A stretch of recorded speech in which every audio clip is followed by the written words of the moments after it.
Hello नमस्ते welcome back to the channel. आजको video पनि अरू बेलाको जस्तै एकदमै इन्फर्मेटिभ छ। हुन त यो भिडियो को कन्टेन्ट मैले आजभन्दा 3 वर्ष अगाडि पनि बनाएको छु र त्यो भिडियो मेरो one of the most viewed video हो। अनि धेरैजना पेरेन्टहरूले त्यो भिडियोले धेरै नै हेल्प गरेको भनेर फिडब्याक पनि दिनुहुन्छ। आज चाहिँ मैले फेरि यो टपिकमा भिडियो बनाएको छु किन भन्दाखेरि मेरो आफ्नो पनि सेकेन्ड चाइल्डको बर्थ भएको अनि मैले आफैले पनि लिसेन्सा र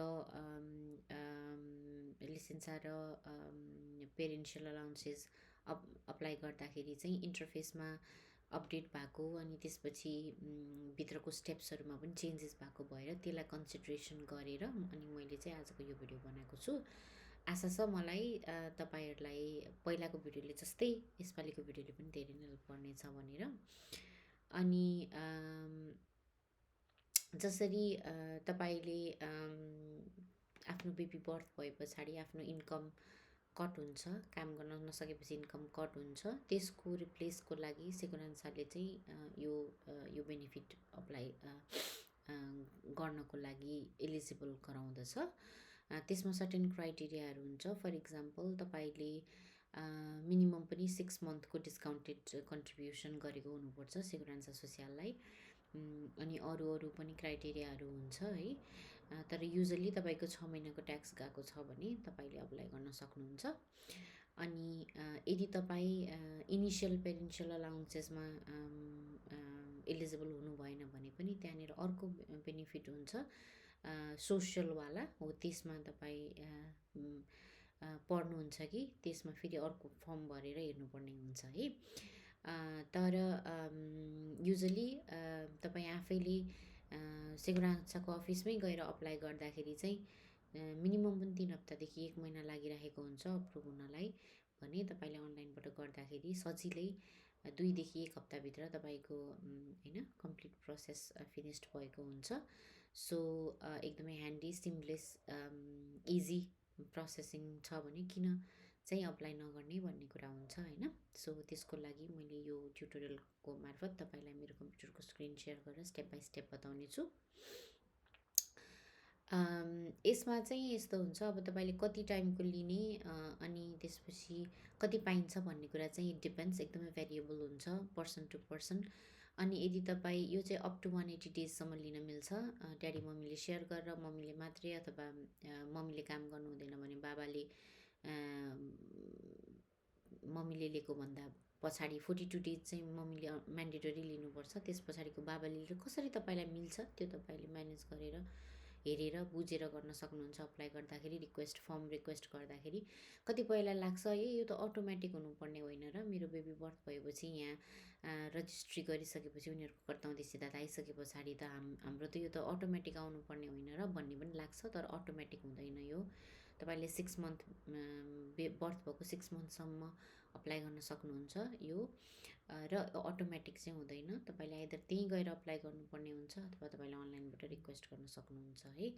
सो तपाईँले यदि बिग कम्पनीजहरूमा काम गर्नुहुन्छ, बिग कर्पोरेसनहरूमा काम गर्नुहुन्छ, कुनै बिग कर्पोरेसनहरूको पार्ट हो भने त्यहाँ पनि पेरेन्सियल पोलिसिसहरू हुन्छ र अनि उनीहरूले पनि मदर अथवा फादरलाई तपाईँले काम गरेको ठाउँमा चाहिँ पोलिसिसहरूले कभर गर्ने हुन्छ। सो तपाईँले यो रिक्वेस्ट गर्दाखेरि चाहिँ आफ्नो कम्पनीमा त्यस्तो छ कि छैन एकचोटि बुझ्नुहोस्। यदि छ भने तपाईँले त्यहाँबाट पनि बेनिफिट पाउन सक्नुहुन्छ। अनि यता 180 डेज लिएर 83%मा गए पनि उताबाट फेरि आएर 100% कभर हुन सक्ने सिचुएसनहरू पनि हुनसक्छ। त्यो भनेको तपाईँले आफूले आफ्नो रिक्वेस्ट गर्दाखेरि सम्पूर्ण कुरा एनालाइसिस गरेर गर्न सक्नुहुन्छ है।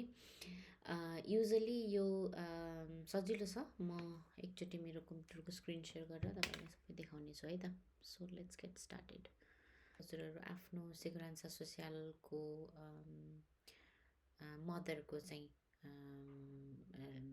सेकुरान्सा सोसियालभित्र मदरको सेकुरान्सा सोसियल नम्बरबाट लगइन गरेर भित्र आउनुहोस्।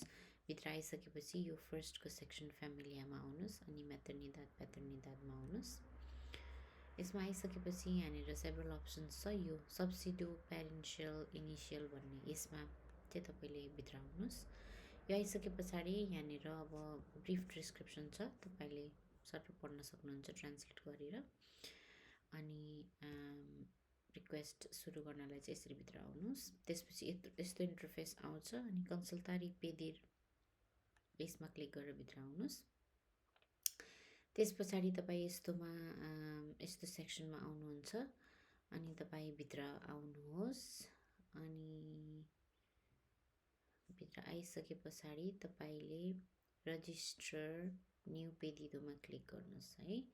यसमा आइसके पछाडि तपाईँले के हो टपिक चुज गर्नुहोस् है। तपाईँले त फर्स्टमा इनिसियल फिजको बेबी बर्थ हुने बित्तिकैको लाइसेन्स अप्लाई गर्न लाउनु भएको। यहाँनिर अघि मैले भनेको जस्तै 6 महिनाको डिस्काउन्ट गरेको हुनुपर्छ, ब्याङ्क अकाउन्टहरू भएको हुनुपर्छ होइन। दादुजहरूमा यहाँनिर तपाईँको कन्ट्याक्ट डिटेल्सहरू भएको हुनुपर्छ भनेर लेखेको छ। यस्तो कुराहरू युजली हुन्छ नै होइन, छैन भने गर्नुहोस् होइन। अनि इनिसियल पे डिटेल्स गर्नुहोस् यो अग्री गरेपछि है। त्यसपछि तपाईँलाई यस्तो आउँछ। यस्तो पेजमा तपाईँलाई यहाँनिर इडेन्टिफिकेसन दि टिटुलारिस दादोस दि प्रातो अनि मोदालिदाद दि लिसेन्सा इन्डिकेसन दि पेरिदोस अनि रिज्युम होस् है। यसमा चाहिँ अब को हो, फादर मदरको डिटेल्स, अनि कहिले बेबी भएको हो, प्रातोको डेट होइन, अनि कुन कुन डेटहरू कसरी चुज गर्ने, कुन चाहिँ अप्सन तपाईँले चुज गर्नुहुन्छ त्यो गरेपछि यति अप्सन हुन्छ है। अनि तपाईँले हस्बेन्ड एन्ड वाइफको गर्ने हो भने अरूलाई पेदिदोमा रिक्वेस्ट गर्ने हो भन्दा सी गर्ने अनि नेक्स्टमा जाने है। मैले सी गर्न बिर्सेछु। सो तपाईँको यसरी आउँछ। अनि सेकेन्ड टिटुलारमा यसरी। अनि तपाईँले आफ्नो हस्बेन्डको फेरि तपाईँले लगइन गरेर भित्र आउनुहोस् है। आफ्नो हस्बेन्डको लगइन गरेर अनि भित्र आउनुहोस्। भित्र आइसके पछाडि यहाँनिर देखाउँछ नेमहरू। यो नेमहरू फेरि अर्कै पनि देखाइरहेको थियो अस्तितिर वेबसाइटमा प्रब्लम भएर। मेक स्योर होइन तपाईँको आफ्नो राइट, किनभने कहिले वेबसाइटमा ग्लिचहरू पनि हुन्छ अनि त्यसले गर्दा डिफ्रेन्ट पर्सन देखाइरहेको थियो कि। इभन मेरो आफ्नै हस्बेन्डको नाम पनि अर्कै देखाइरहेको थियो यहाँनिर। सो नेक्स्ट गर्ने है आफ्नो राइट डिटेल्स भएपछि। त्यसपछि तपाईँको बेबी कहिले बर्थ भएको त्यो बेबी बर्थ भएको डेट चुज गर्ने। सो लेट्स से मेरो बाबु जन्मेको दिन त्यो थियो, कन्फर्म डेटा गर्ने। त्यसपछि नेक्स्टमा जाने है। ल क्लिक नै भएन त, फ्यु सेकेन्ड।